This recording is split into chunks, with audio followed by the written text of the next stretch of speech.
In our top story, another attack in Egypt's Sinai region. A bomb has blown up a police vehicle close to the Rafah border with Gaza. At least 2 policemen have been killed and 9 others injured in the weekend attack. It's the latest in a spate of attacks in the region. On Friday, at least 23 soldiers and 40 militants were killed in fighting in the same area. Egyptian police officers responded with a series of raids at the weekend. At least 16 more gunmen were killed in 2 shootouts with Egyptian forces. Let's get you more on those developments. I'm joined live now from Cairo by CGTN's Yasser Hakim. Yasser, first of all, can you just give us more details on the latest violence in the Sinai region? Well, like you said, 2 policemen were killed when a bomb detonated in their vehicle. 9 injured in El Arish. That's close to where the Friday's attack that has killed more than 23 soldiers had taken place. And it's obviously that there has been more attacks in the last week than before. There has been a surge in violence in this area by the militant groups. And the government has, or the army has been retaliating, but investigations are still ongoing concerning the latest one, where 2 policemen were killed, to try to identify the perpetrators in El Arish. Also, a policeman was killed while going to pray at a mosque in another governorate in next by, which is a Qalubiyya, and he was not on service. He was going to a mosque and was killed by sniper fire. Still, also, they're trying to crack down on the killer at this point. And of course, at this point, it's believed the attackers are ISIL affiliated. Any idea why they may have stepped up their attacks in the Sinai? As you say, there has been recently a surge in violence. Well, 2 reasons.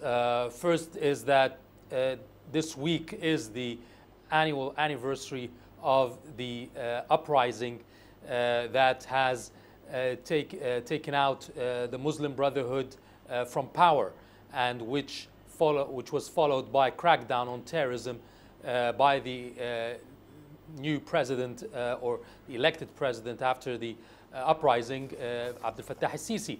And it's a message they're trying to send during the week of this anniversary, that the terrorists are still there in spite of the crackdown in the last 4 years. Another is also a statement that came out of the ISIL-affiliated group saying that they have done this attack on Friday, after Friday's attack, saying that they have taken this attack before the army cracks down on their hideouts. So the terrorist groups had known that the army had information that the army is close by and is close to attacking their hideouts, so they hit first. And that's the reason why we've seen a surge in the last week of attacks. And as you say, part of this is a show of force, a brazen statement really saying that they have not been defeated by government forces. But just tell us more about the response from Egyptian authorities. Now, if you look at the response on Friday's attack, well, the Egyptian army had retaliated, killing 40 of the militants, and it says it is continuing its crackdown on more militants in northern Sinai. Also, there was a crackdown on 2 assailants in the city of 6th of October. They are also from a group called Hasma, which is a Muslim Brotherhood affiliated group, who were the ones who killed the 2 policemen and also attacked a police cordon on the way to 6th of October city 2 days ago.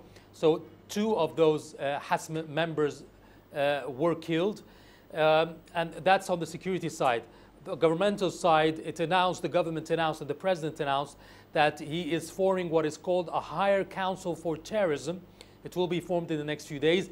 It will be a separate entity that has huge powers to take action to fight terrorism. It is It will include representatives from each government and from each entity in the Egyptian state that can be related in one way or another to fighting terrorism.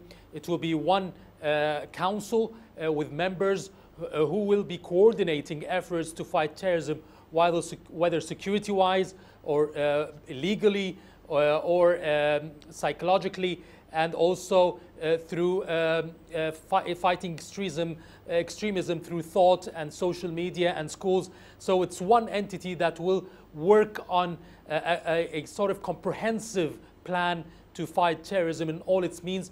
And obviously it will also be working with international community to try to together fight terrorism in the region. So this is a next step that the President says will be very important in sort of being a catalyst to eradicate terrorism from Egypt as soon as possible. So this will be announced in the next few days when the names of the representatives are chosen.